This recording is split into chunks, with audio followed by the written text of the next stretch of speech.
perbaiki sholatmu, maka Allah akan perbaiki hidupmu. Itu kunci sukses.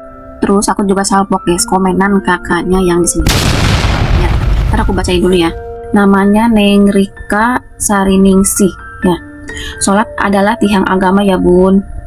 Dan siapa orang yang sudah bagus ibadahnya, intinya siapa orang yang sudah bagus sholatnya, maka Allah perbagus pula rezekinya. Betul banget ya komenan kakaknya, komenan kakak tetehnya ini bener banget guys. Kenapa kita simpulkan di sini, perbaiki dulu sholatmu, baru Allah perbaiki rezeki dan hidupmu. Jadi kunci sukses itu ada di diri sendiri guys, ada di diri kita sendiri ya. Kalau kalian mau mulai dan sabar, pasti ada hasilnya. Tapi kalau kalian gak mau memulai, kapan kita tahu mau suksesnya kapan? Kalau kita tidak mau memulai, ya kan? Tetapi kalau kalian ibadahnya sudah bagus, tapi kalian diam di tempat gak mau bergerak, gimana mau sukses, ya kan?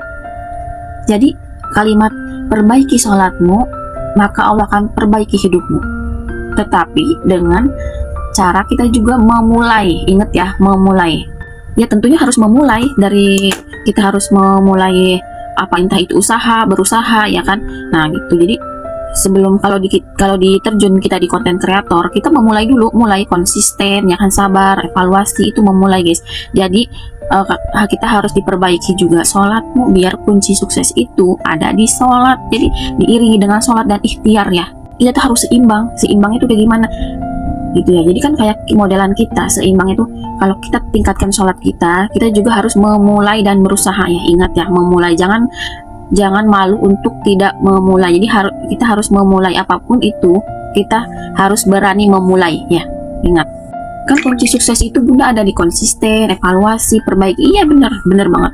Tetapi perbaiki juga sholatmu, itu yang lebih cepat tuh. Perbaiki sholatmu akan diperbaiki rezekimu.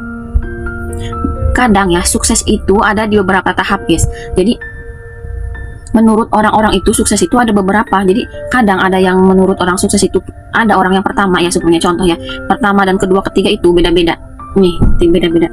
Contohnya yang ini pertama, dia punya uang seumpamanya 10 juta, tapi menurut dia udah sukses gitu, hidupnya damai, tentram ya, damai, tenang, menurut dia udah sukses banget gitu. Jadi tahap sukses itu beda-beda di beberapa orang yang gak samanya. Jadi menurut orang itu kadang ada orang yang kesimpulannya sukses itu banyak uang, mungkin ya, banyak uang dan banyak bergelimang harta gitu. Tapi di sini kesimpulan sukses itu ada di dalam kehidupan kita sendiri gitu.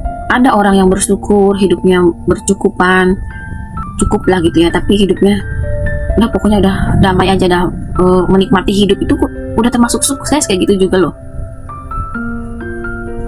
ya kan. Jadi 3 orang itu ada yang punya uang 10 juta, ada punya uang 500 juta, semuanya ada punya uang. Menurut orang kedua itu punya uang 500 juta udah sukses, menurut ini punya uang 1 miliar udah sukses. Itu beda-beda ya. Jadi sukses itu kadang di beberapa orang itu beda-beda. Intinya rasa syukur ada di rasa syukur kita. Kadang ada orang yang bersyukur dikasih rezeki segini, bersyukur banget. Tapi kalau Allah kasih rezeki sedikit ke orang yang gak bersyukur, itu gak bakalan ngerasa bersyukur. Nah itu. Jadi orang adalah orang yang gak ngerasa udah sukses. Ada orang yang udah banyak duit apapun, tapi dia gak ngerasa sukses. Kenapa? Karena dia belum bisa bersyukur.